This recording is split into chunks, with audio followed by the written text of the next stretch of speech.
Sejak bila pula perniagaan ni mudah? Saya memulakan firma perakaunan saya dalam tahun 1992. Mula pun sorang-sorang aja, kena cat pejabat sendiri, kena buat macam-macam sendiri. Kemudian adalah pembantu, kemudian tambah ahli pasukan dan seumpamanya. Dan dalam tahun 1997, 1998 kita harungi krisis ekonomi Asia.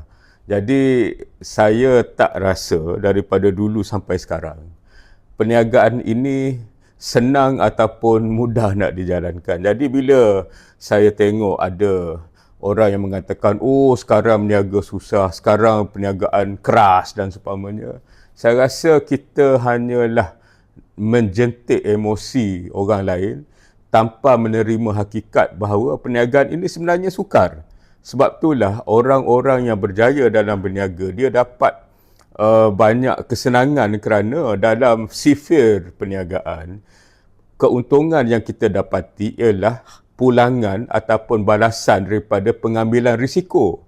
Jadi kalau sesiapa yang nak berniaga, janganlah kita tetapkan dalam minda kita bahawa semua orang layak untuk berjaya. Sebenarnya tidak.